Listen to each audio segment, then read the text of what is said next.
The economy is crashing, but markets are at all-time highs. You see it everywhere. Layoffs stacking up, credit cards are maxed out, people drowning in debt. Economists are screaming this is going to be worse than 2008, and honestly, it makes sense. When the real economy looks this bad, markets should crash. They always crash, right? But what if they don't? What if something fundamental has changed? Something that's keeping markets alive even as the economy collapses underneath it. Now, I've been building and selling tech companies for decades through multiple boom and bust markets. Today, I'm a partner at a leading Bitcoin venture fund, and in this video, I'm going to show you the one chart that we're looking at that proves this market has disconnected from reality and what we're doing about it, and so should you. So let's go. The economy's crashing, but the markets? All-time highs, right? You feel it everywhere. Friends are getting laid off. Groceries are costing more every week. Credit cards are being maxed out.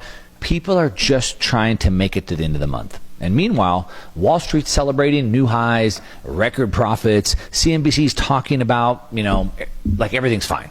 It doesn't add up. Every economist out there keeps calling for a crash. Some say worse than 2008. And when you look around, it's hard not to agree. Because the real economy, the one you and I actually live in, it is breaking apart. You're watching the middle class get squeezed harder than ever. And somehow the market keeps celebrating like everything's fine. And all of the experts keep saying, don't worry, it's just noise. But it's not just noise. It's the sound of a system splitting in two.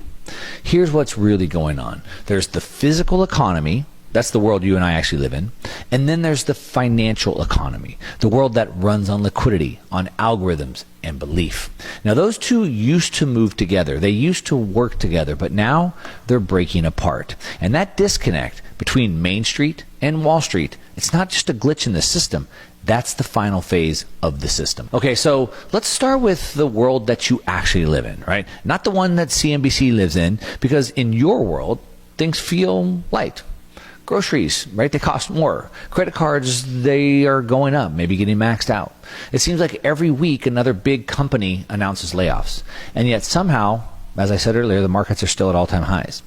Let's break all this down, because the real economy, the one that you and I live in, is quietly falling apart underneath it, right? You can see it in companies that are supposed to be bulletproof, the ones that make the stuff you buy every week. We call them consumer staples because they're staples, because we need them. But look, Clorox is down nearly 40% from its 2022 peak.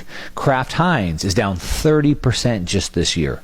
Procter & Gamble, the definition of a boring, reliable company, is down 20%.